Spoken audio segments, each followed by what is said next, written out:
Hindi mo iisipin na 3,200 lang tong room na to. May included ng breakfast buffet, free access sa amenities like pool, gym, and may restaurant pa inside the hotel. Malapit lang din to sa PBB House, Vice Comedy Club, and marami pang restaurants nearby. Hi friends! We were shocked to know na sa ganito kagandang hotel, 3,200 pesos lang yung babayaran nyo and it already includes free breakfast for two. Dito pala to sa Arden Hills and nakuha namin yung price sa Klook and para mas makatipid pa, gamitin nyo lang yung code ko, friends. Deluxe room with king bed pala yung room namin and look, sa hallway pa lang, sobrang ganda na. What more inside, diba?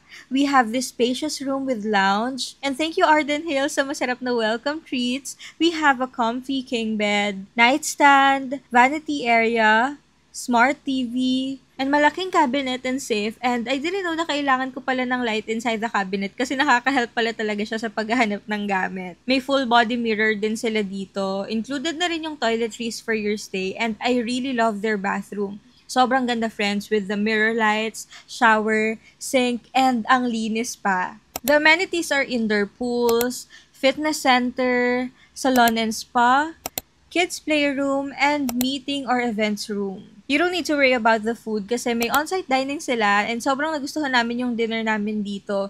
Big servings with not your ordinary sinigang, bagnet binagoongan, and sisig. Putok-batok pero sobrang satisfying kasi rainy weather to and yung asim ng sinigang had that perfect kick. Plus the crunch of bagnet and sisig's juicy and crispy mix of pork tapos may asim and a hint of liver and smoky taste. Sobrang perfect, friends. Promise, itry nyo to. Try nyo rin yung dessert nila kasi this chocolate cake is so fudgy and chocolatey and finish the night with a cocktail sa Albano Steakhouse and Bar. It's our first time trying New York Sour and we loved it, pati tong sangria. Their breakfast at the patio is great too. They have much selections from the appetizer to desserts. And yes, friends, you can still request an omelette too. Free parking din pala dito with 24/7 front desk, may conference facilities, and yes, free Wi-Fi. Overall, I love how clean, spacious, and comfy ang rooms. Friendly and professional din ang staff sa lahat, and this is really good for the whole family. And for overall experience and location, this is pretty affordable, friends. So if you wanna go here, book lang kayo dito and use my code KC Goes to Klook. Yun lang, babu!